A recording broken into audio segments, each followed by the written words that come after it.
Welcome to Journeys to Mt Shasta. This is Yi-Chen. Thank you for tuning in with us today.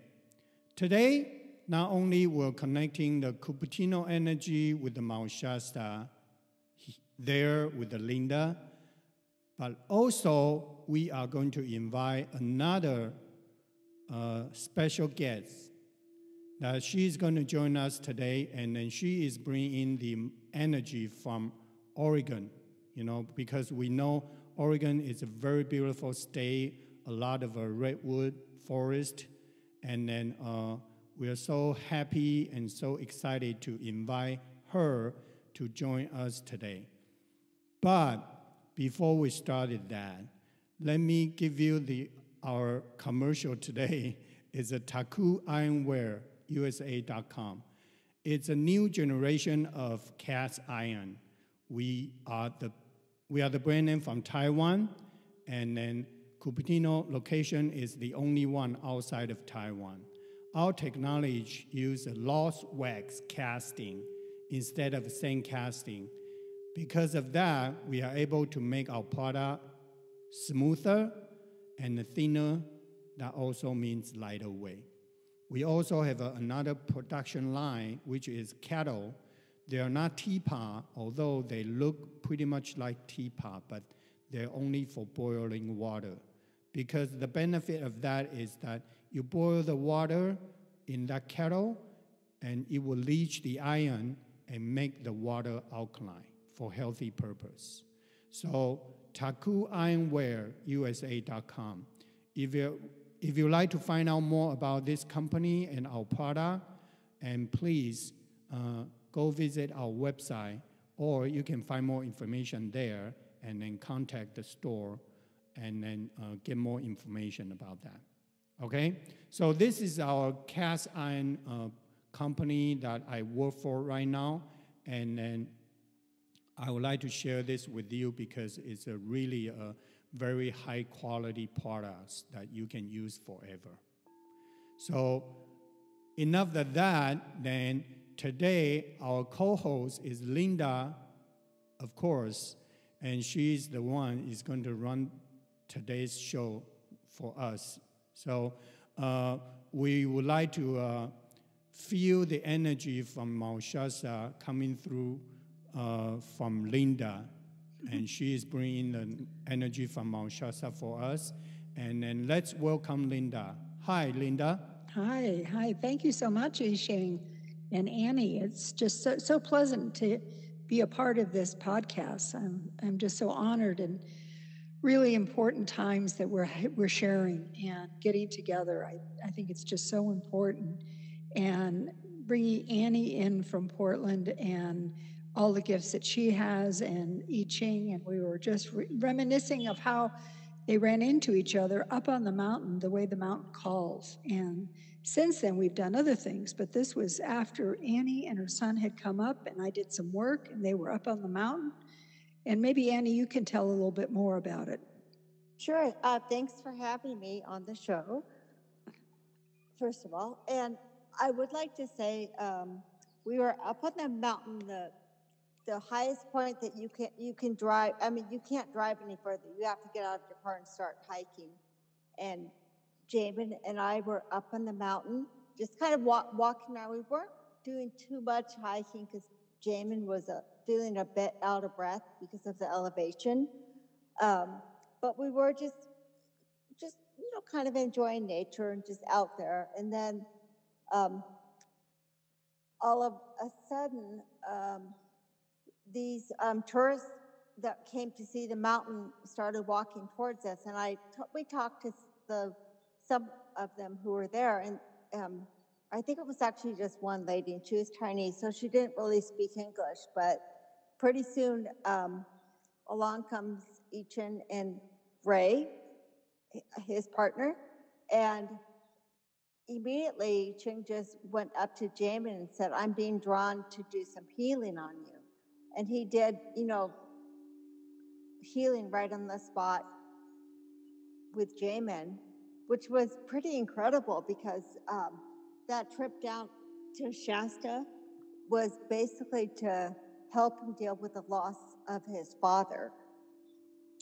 He was grieving the loss of his father, and so it was just amazing to me. And then we started conversing, and I remember admiring a pendant that he had. It was a kunzite. Ichin was wearing a kunzite. And anyway, we agreed to meet later that day, and he took us to another place. Ichin, is it the silent stream? Yeah, silent streams. Yes, and he did a little meditation to us, with us there. And then, yeah, I guess it just all started from there. Then I found out that Linda was also connected with him through doing sweat lodge. He did a sweat lodge with her. Yes. His group. So, yeah, kind of a small world, but not so small. Nothing is coincidental. There are no accidents. So everything, including this call, is predetermined. And yes, actually, Linda, let me say something first. Actually, when Annie was describing how we met, actually recall my memory about how we actually met. And so I remember now. Thank you, Annie, because yes, because you mentioned about Jamie was kind of grieving about loss of his father, you know, and and then I was actually drawn to do some healing on him. I just, let the energy flow, but I didn't know what I was doing to him, but I just feel that. And so that's how it happened, yes. And then we connect because Annie has been a friend with Linda for a while. So then we all connect together. Yeah, that's right. So, and then Annie was talking about the silent stream. Actually, the last episode of a Chinese version that I had, and also the Sunday's sound sharing, it all tied to a silent stream. So I want to emphasize that today we are also bringing the emerald flame energy into this podcast, so we can feel that silent stream. We can feel the healing energy from the great Emerald Temple. It's under the inside of Telos, underground of Mount Shasta. So I would like to share that with all of you. Beautiful. And then yes, so if you want to listen to sound sharing, you can go on the YouTube, or you can also find it from the episode that we had published on Sunday. That was already published, so you can hear the sound sharing. But if you want to see the pictures, go on to YouTube. You can see the pictures of silent streams. Okay, thank you so much. And now we turn this back to Linda. Thank you. Well, that's beautiful. I'd really like to hear more about I Ching, about what you're saying about Telos, because that was one of the things that we were going to talk about, and now you're bringing that up. What would you like to share about Telos? Well, I find that fascinating myself. Okay, go ahead, Annie. Yeah.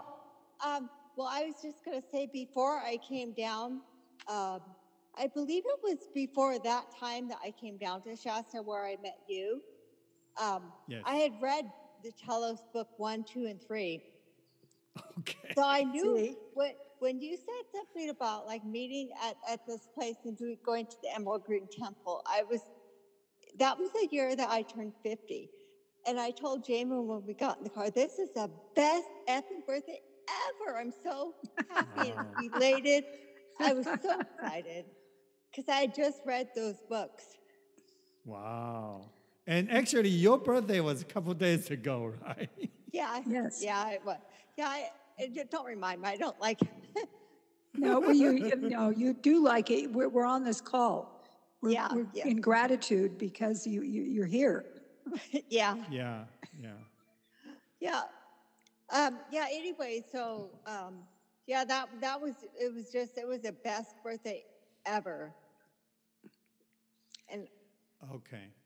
So, yeah, talk about the Telos book 1, 2, 3. I can share a little bit here with all the audience. Telos is, if you heard of Lemurian, Lemuria is an ancient civilization that overlapped with Atlantis civilization. Most of the people, I believe, know about Atlantis more. They heard about Atlantis more than Lemurian. But I think in the past few years, the more people been hearing about the Lemurian, the Telos. It's an underground city because what happened was that the legend talk about this was that Lemurian, they anticipate the destruction of the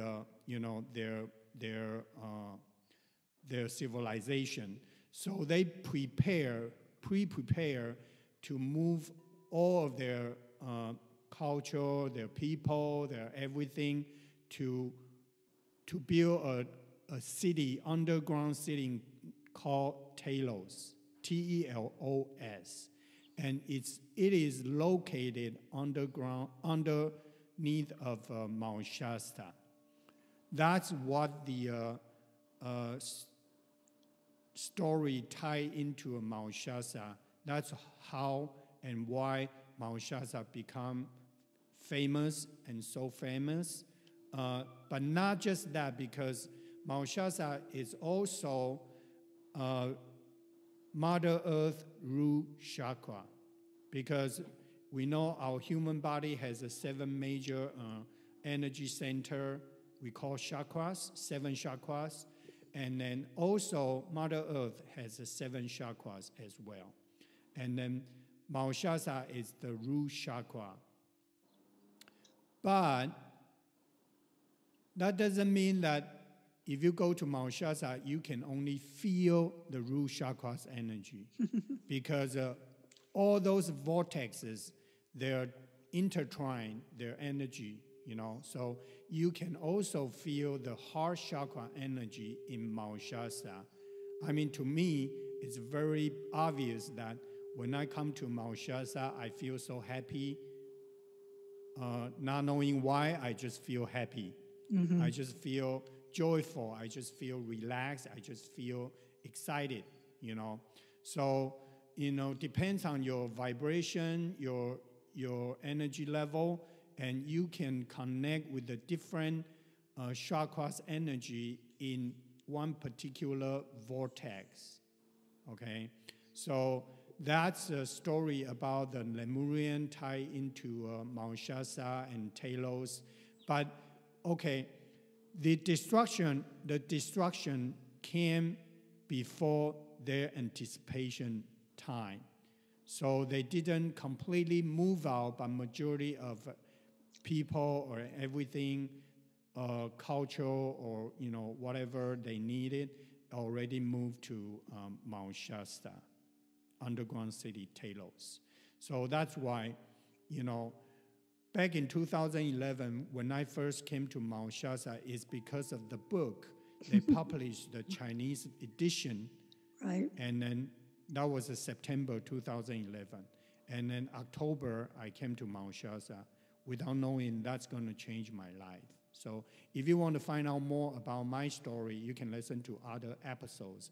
But that's, Linda asked about the Telos, so I share this part. Thank you. The knowledge with our audience, so good. We can continue our conversation. Yeah, I just also want to add that the times that I came down there, like for the first few times, we stayed at the Swiss. Linda, correct me if I'm wrong, but I think you're right. Swiss Lodge. Yeah, which the people that own it remember when the author of the Telos books are, Ariella Jones, is that right? Right. Yes. That's right. Yes. She used to stay at that hotel with the people, with the groups that she brought to Shasta to go to these different sites. So already when I'm staying at the Swiss Family Lodge, I already feel like this, it just feels very sacred. I mean, it's not the nicest motel, but I don't care because of the sacred energy it holds. Right. Well, that's where I used to stay also. When I would come up from the Bay Area, that's where I would stay, as a Swiss Lodge. Yeah. Yes. So, anyway, it's interesting that it never surprises me as to what comes up, you know, and the meetings and how the mountain works and how important that is, and the high vibration that, like I Ching is talking about. Just being here, when I first started coming here, I didn't have an agenda. You know, I would just come and kind of roam around the mountains and go down streets, and just like what he's saying, I would feel the joy and the upliftment and the importance of regenerating myself and coming often, like I Ching is coming now frequently, to kind of keep, right? To keep that heart energy going. And especially since he's had a loss of Ray, meaning Ray's on another plane, and he's very active and he's very present.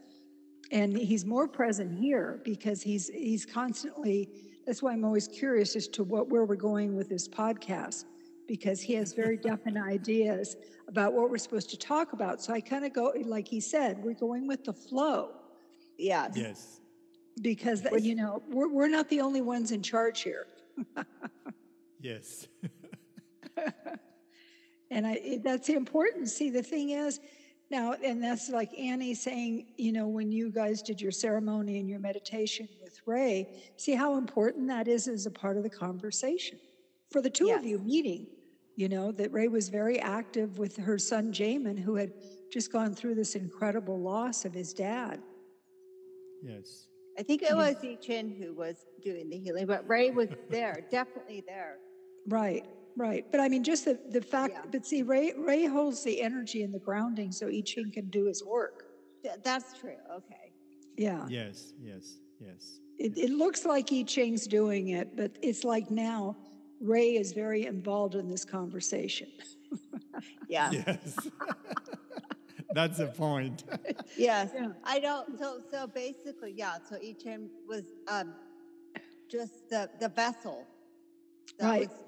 Right. Yeah, I got it. Yeah. And that's what we're doing right now. And Annie, what I'd like you to do, since this is the first time, talk about the stuff that you're moving into, because I know you have some pretty exciting things that you're starting to do and want to do with groups. Oh, well, I guess the aromatherapy oils I'm starting to do. So I got very interested in the aromatherapy, and it kind of goes back to, like, probably a lot of the audience doesn't know, well, you know, I went through breast cancer in 2019. I was diagnosed. It was very, very early, and I opted to have a mastectomy, bilateral mastectomy. And I had met this right before I had it. I was at the Body Mind Spirit Expo in Oregon, and I met this lady that does this, uses essential oils to make different creams, and I kind of told her I told her what was going on. She said, "Oh, I have a scar cream that you could use on your scars. It's like, you know, it's incredible. And people get really good results." But then I had told her, well, it does have lavender oil, and I'm not, because of the estrogen properties of lavender, I would not use lavender.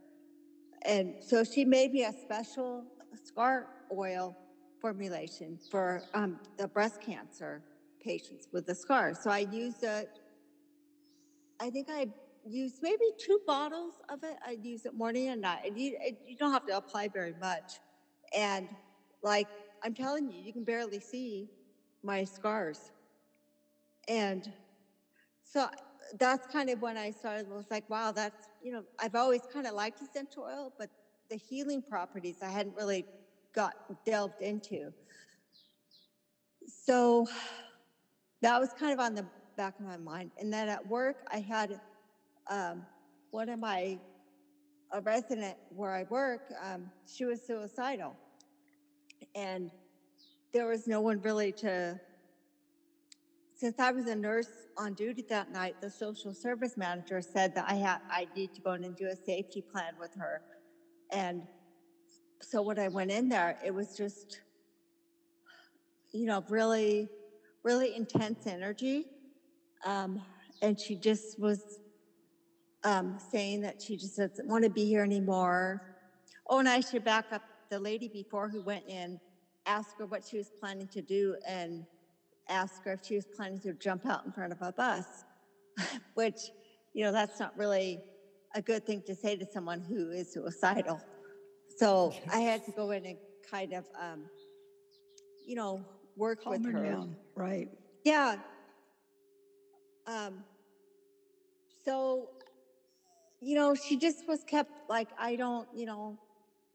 she was saying anything I suggested, she wasn't like, she was just kind of very, no, I just want to sit here. Then I suggested, I know she's into essential oils, and there's the oil that she's talked to me about, the Lang Lang. I don't know if I'm saying that right, but it always like kind of lifts her spirit. So I suggested to her, do you want me to get your essential oil, the Lang Lang oil, for you? Because if you put that, she used to infuse it in her room, or diffuse it, sorry. If you put that like on your wrist and you smell it, maybe that will just calm you a little bit. And she said, it's over there. And I said, ask her if she wanted me to get it. And she said, no. So then I had gone to get her like a pain medicine. And when I came back, she was out of bed, over at her oils, getting the Lang Lang, putting it on herself, smelling it. And she eventually kind of came around. I mean, I'm not saying that that's the only thing that saved her. But I mean, I could definitely see that it brought her up in spirit, her spirits up. So I don't know, I've just been like having kind of messages about doing the oil. So I'm becoming an aromatherapist, at least the certification for the first part. And I have my oils, and I thought about having like essential oil parties and just, making like little spritzers for people. Like they can choose which oils go in, and kind of custom making them for them. And I've also thought about doing skincare stuff. What was that? I was just going to say, you just gave two really good examples of how they can help. One being, you having breast cancer and getting an oil for scarring and just, your own uplifting, and also then somebody who's suicidal. I mean, those are very dramatic situations, really. And then, that's wonderful, Annie. Yes.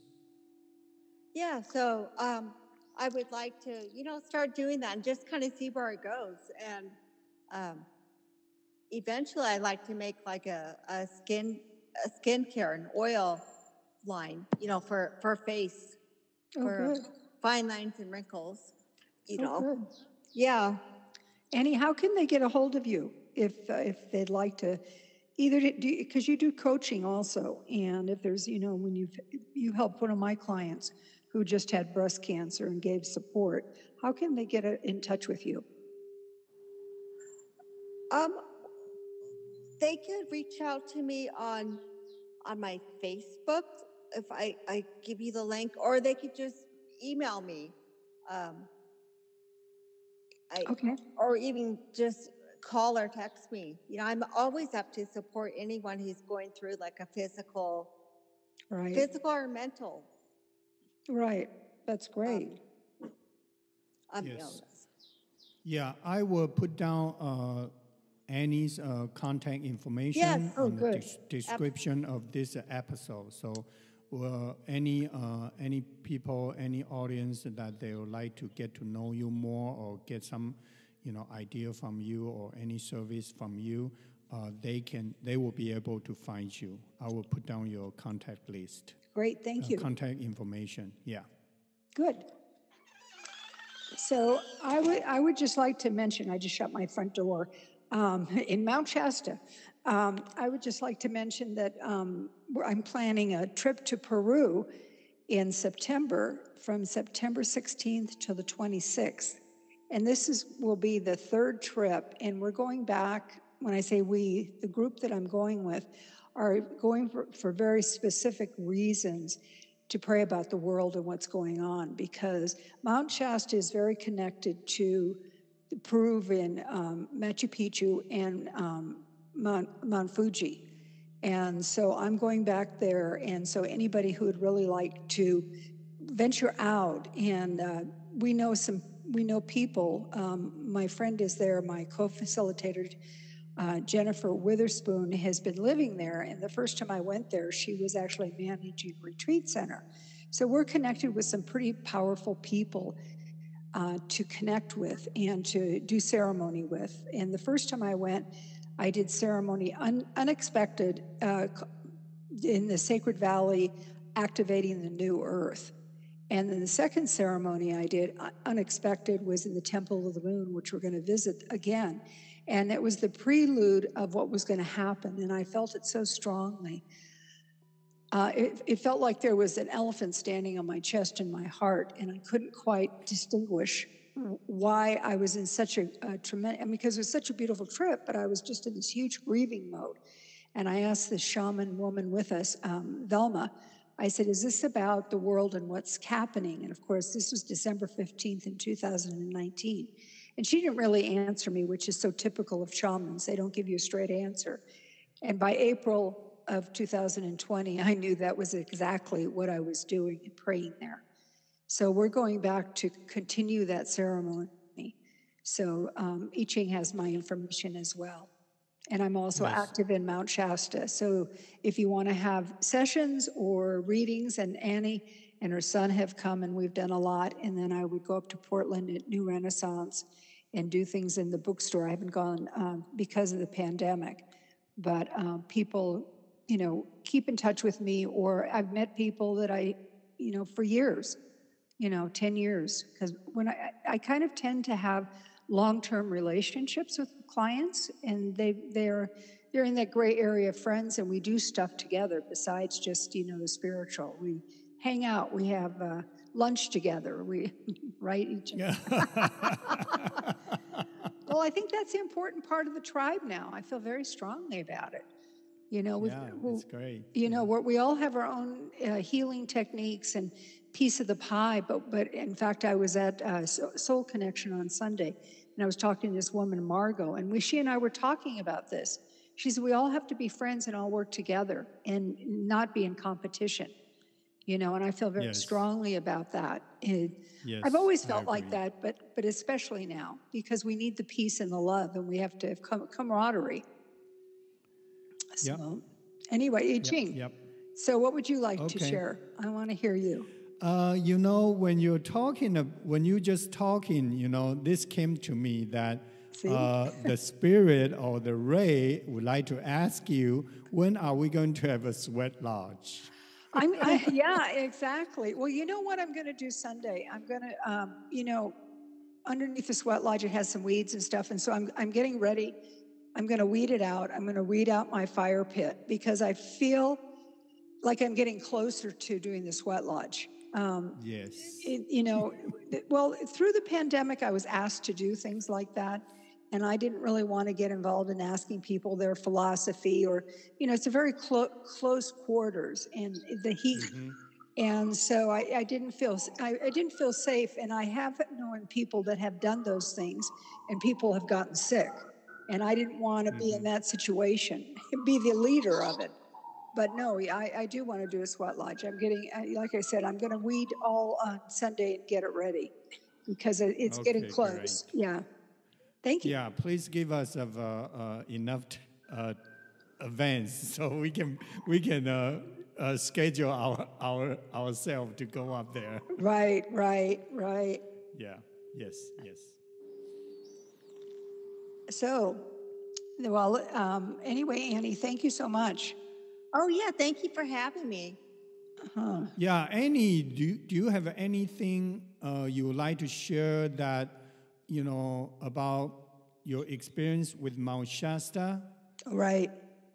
Yeah, because I think we like to promote Mount Shasta energy, so more people share their personal experience. It will be more powerful to Right. to the people that are listening. Well, I guess I would like to say the more times I go back there, the more times I'm drawn just to be on the mountain and, not do anything else, but just be with the mountain, Right. regardless of even who I'm with. I had the first time I came to Mount Shasta, I was with a friend that brought me there, and it was interesting because at that time I was going there because I was going somewhere with him. It was about him, right? But then, but then, like the next time, like I went, I think I took Damon the next few times he went down there with me, and then and so it was just about the mountain and doing stuff on the mountain. And then like the next, I'm trying to think, I think the next time after that, I may have gone back with that friend, and I found myself just saying, it's not about you, it's about the mountain. I just want to be with the mountain. So I remember being like we went up to Bunny Flat and, just at sunset, because I think at that time that was all that was open, just up to Bunny Flat. So we went up there, and I think I brought my crystals with me, and I laid down, my Mexican blanket and had my crystals. And then I remember just turning over and laying on my stomach on the ground and just feeling this bolt of energy just go up through me. And I mean, it was just like so much. I don't want to say it was electricity, because I mean, that wouldn't have felt good. Electric energy, and that's all I wanted to do, just embrace the mountain. Right. Yes. So it's very interesting how, I don't know, I guess how things happen, or, with people in your life. And then by chance I was introduced to the mountain through that person. But now not to say that person doesn't matter, but like in the grander picture of things, Right. And I think you guys know what I'm kind of talking about. Oh, yeah. Linda probably does, because she knows the situation. Well, the thing is with the mountain, I tell people this all the time. The thing is the mountain, it's a very personal experience. Not anybody has ever told me the same story about how they relate to the mountain, how they got to the mountain, how the mountain works with them. Some of I Ching's friends were here, and they were leaving, and I said, well, once you start on the freeway and go down Highway 5, and I said, you will learn more, because as you leave the mountain, you start interpreting what the gifts it's given you, because you're just so in the energy here, and very often, or you'll have dreams about the mountain, and going in the mountain, or all kinds of things once you get to your destination. People have told me of stories, as they're in Australia, and how the mountain talked to them and, asked them to come back. So, everybody has their experiences with the mountain, and it's kind of fickle. It really wants you to be involved, and not involved with the guy, and just being present with it, because some people don't get that energy that you got, Annie, They like it because it's beautiful, but they don't feel that thing. Yeah, I think, go ahead. Oh, I was just going to say that mountain pretty much changed my whole energy, I guess you could say, of what's important and what's not important, and what's, I could actually say when I'm driving south on I-5, sometimes in Eugene I can feel the energy pull, but once I get to Ashland, I mean, there's just like no stopping. Right. How I feel. Yeah. Good. So you're coming down from north. I'm going up from south. Yeah, and we're coming from the south. You feel the Castle Craigs open up. It's like a gate opens, and you can feel the energy. Yes.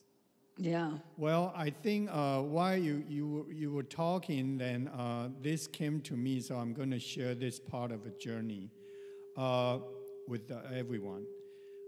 The beginning of 2022, which is at the end of January, I came back to Mt Shasta, and that was the first time after Ray passed that I came back alone.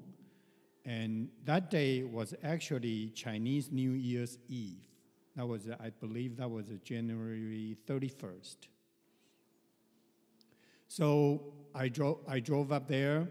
I drove up to Mt Shasta. I was going to head up to Bonnie Flat first, but somehow I was guided to stop at the Peace Garden.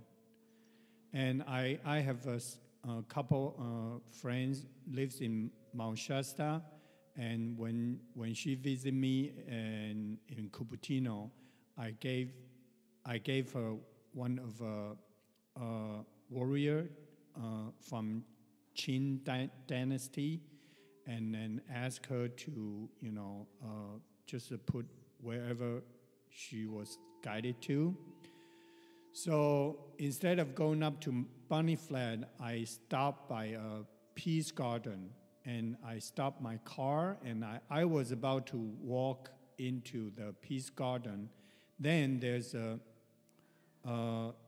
tree right outside of the Peace Garden, and I turned to look at the tree, and I saw that warrior was there.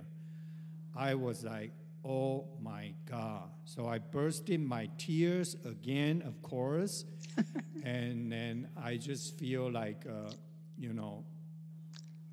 Ray's spirit, with me all the time. And he guided me there to stop there and then see that, And so, and then after that, I went to Soul Connection, which is the very everybody knows the crystal shop and that was about 6 o'clock, almost 6 o'clock. I walked in, and then there's a very strong message came to me. It's like, there's a present for you. There's a present for you. So I thought, because I'm into the crystals, and so I thought it's going to be in the crystal shop. So I walk in there, I just take a quick walk around in the store, but I didn't see or I didn't feel anything that, would be the present for me. So and of course they're about to close, so I just kind of walk away. The next morning, I was going to meet Linda for lunch. So, but I got up early. I was guided to go up to Castle Lake. Okay, Castle Lake. So I drove up there, beautiful, and the lake is all frozen ice, So I did some ceremony there. I was coming down. I was going to text Linda. Said, "Oh, I'm on the way down, and then maybe we can meet somewhere to catch up, But then the strong message telling me to go to some other place before I go, see Linda. So this place is the place that when you come down from still mineral hot spring. The hot springs? Yeah, hot spring. Then we will always, when I take the group there on the way down, we will stop there because there's a view that you can take the picture by sitting on the fence, and then your background will be Mount Shasta. And that's it's a wonderful view there. So I was guided to go there first. Driving there, this message came through again, said, there's a present for you, there's a present for you. So I start thinking about, it's going to be like amethyst, or it's going to be like clear crystal, those kind of thing. So I was driving to that direction. I saw there's a guy walking his dog, and then opposite direction that where I'm driving. So I drove up there. There's a car parked right there. I parked right next to the car. Immediately, I just went over to the fence and got up to the fence to look at the beautiful mountain, because it's so beautiful, blue sky and the mountain with the snow. And then I got up to that fence, and then that guy walking the dog, he came back to his car next to me, and he told me, he said, do you know the owner? Do you know the owner? I didn't get it the first time, and then so he repeated, and I said, no. And he said, you gotta be careful. If you break that fence, you're going to be in big trouble. So when I heard that, I just came down off the fence immediately. So, and then I was looked down on the ground. I saw there's like a shining reflection from the sunlight, and the pattern looked to me is like a black obsidian, so it's like a 6 inches away from me. So I just approached that, and then I thought it was a black obsidian, but then I used my finger to kind of touch that mud area and kind of get the mud off the stone, and I pick it up. It was a clear crystal. It's a beautiful crystal. Like, yes. So when I pick it up, again, my tear burst out. So strong, because at that moment I realized that's the present for me from Mount Shasta and Ray. Yeah. So I was like, oh my God. So I was crying, on the road like for about 10 minutes. But then I realized that was a present for me. And that message was actually the first time in my life that I get the message so strong, so clear, you know.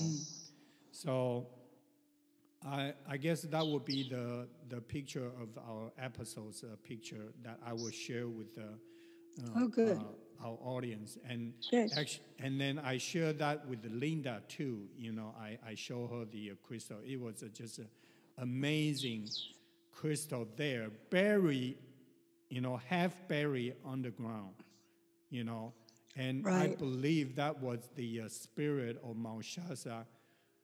Throw that one down right before I look down, because who is going to bury a very, very special crystal there for somebody that doesn't even know it's there to pick it up, So that was So once you see that crystal, you can tell it's a very special crystal.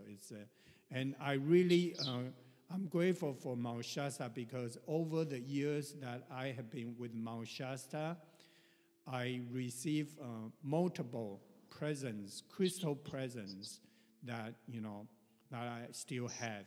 So I'm very grateful for that. And just to let everyone know that not only it's a beautiful mountain, it's also a magical mountain for people that if you tune your energy, your vibration, your frequency with it, and then it will change your life, just like the Mount Shasta changed my life, changed Linda's life, changed Annie's life. Yeah. Well, and it's kind of like the thing that you displayed, and this is what separates people is like Annie was saying too, as she roams around the mountain. If you just follow that energy and obey, turn right, turn left, go down the street, go over to the Stewart Springs, that's when the gifts come, because you're following the energy, and you know that there's a higher power that's happening in your soul because the mountain is talking to you and giving you guidance.